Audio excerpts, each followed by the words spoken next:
Bonjour à tous, je vous retrouve aujourd'hui avec les top et flops films et séries de février. Alors je commence avec les Rambo, puisque j'ai fini les Rocky, donc j'ai enchaîné avec les Rambo.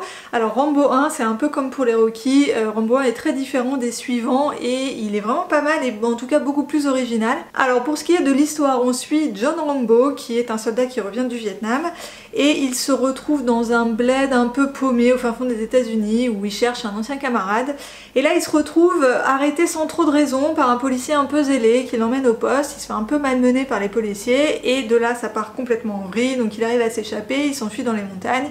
Et la traque commence, donc au départ c'est les policiers qui traquent Rambo et puis rapidement ça va s'inverser. Alors j'en connais 4 qui sont en train de regarder cette vidéo qui vont bien se moquer de moi la prochaine fois que je vais les voir, mais j'ai découvert que Rambo 1 ne se passait pas au Vietnam. C'est vrai que quand on parle de Rambo on a l'image du soldat qui se bat sur un front notamment au Vietnam. C'est pas du tout le cas dans ce premier volet et c'est d'ailleurs ce qui rend l'histoire assez originale et pas banale. Et comme pour le premier Rocky, le premier Rambo aborde des sujets de société, donc notamment le stress post-traumatique des soldats qui reviennent du front et le rejet des soldats qui revenaient de cette guerre du Vietnam qui étaient tenus responsables de l'énorme boucherie qui a été cette guerre. Il y a beaucoup de soldats qui ont eu du mal, voire qui n'ont pas vraiment réussi à se réintégrer dans la société. C'est des sujets qu'on connaît aujourd'hui mais qui à l'époque n'étaient pas tellement abordés, hein. Le film est sorti en 1982, faut pas l'oublier. Ensuite j'ai regardé le deuxième Rambo qui cette fois se passe au Vietnam. Donc on est après la fin de la guerre, les États-Unis soupçonnent le Vietnam d'avoir gardé des prisonniers américains et John Rambo est missionné pour aller vérifier si un camp est vide ou pas. Alors là on est déjà plus dans ce que je m'attendais à voir avec Rambo, donc un film d'action très patriote comme il en existe des tonnes.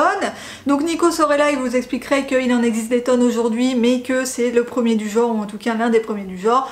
Bon, moi je vous avoue que je ne suis pas assez calée ni amatrice de ce genre de film pour avoir un avis. En tout cas ce que je peux vous dire c'est que j'ai pas trouvé ce film incroyable, en tout cas beaucoup moins bien que le premier. Ensuite j'ai regardé le troisième Rambo qui cette fois se passe en Afghanistan. John Rambo part pour libérer son colonel qui a été fait prisonnier. Voilà, c'est dans la même veine que le deuxième, rien d'incroyable. Ensuite au cinéma j'ai été voir 1917, donc là on est au milieu de la Première Guerre mondiale en 1917, dans une tranchée britannique et deux soldats sont chargés d'aller apporter un message à une autre unité qui se trouve sur un autre front et qui s'apprête à tomber dans un piège qui a été tendu par les Allemands. Et dans cette unité se trouve le frère de l'un des deux soldats qui est chargé d'apporter le message. Donc voilà, ça c'est la première minute du film, et puis après, bah c'est tout. En fait il n'y a pas vraiment d'histoire, hein. On les suit sur le trajet, mais là où le film est génial, c'est que du début à la fin, tout le film est un unique plan séquence. Alors c'est hyper bien fait, c'est très immersif, c'est assez angoissant parce qu'à chaque virage, on sait pas sur quoi ils vont tomber, et c'est filmé de telle manière que on n'est pas à la place de leurs yeux, mais on ne voit et on ne perçoit que ce que eux voient et perçoivent de leur environnement. C'est vraiment très très bien fait. Si vous avez l'occasion de voir ce film, je vous conseille vraiment d'aller le voir au cinéma parce que c'est le genre de film qui rend mieux, voilà, dans une salle obscure sur grand écran plutôt que dans son salon devant sa télé.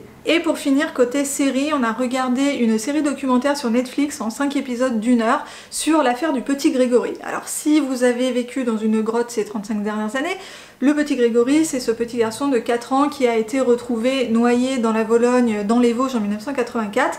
Et à ce jour, il n'est toujours pas de coupable, personne n'a été reconnu coupable du meurtre de cet enfant. Cette affaire a été très très médiatisée, hein. C'est une affaire qui est très connue, je pense qu'on connaît tous les grandes lignes de l'histoire et des différents rebondissements qui ont eu lieu au fil des années. Ce qui est intéressant dans cette série documentaire, c'est les détails sur le déroulement de l'enquête. Il y a énormément d'images d'archives, vidéos et photos. Il y a aussi des interviews des protagonistes de l'époque, notamment le capitaine de la gendarmerie et aussi plusieurs journalistes qui ont couvert l'affaire à l'époque. Alors cette histoire est mais complètement dingue, mais digne des meilleurs scénarios de séries Netflix. 35 ans après, il y a encore des rebondissements, puisque là, il y a 2 ou 3 ans, il y a encore des personnes qui ont été réentendues, et il y a eu le suicide du juge Lambert, hein, le premier juge qui avait instruit l'affaire. Mais moi, ce que je retiens de cette série, c'est la manière dont a été médiatisée l'affaire, mais c'est du délire. Alors, faut s'imaginer qu'on est dans un petit village dans les Vosges, qui voit des hordes de journalistes arriver, mais vous voyez les images, mais c'est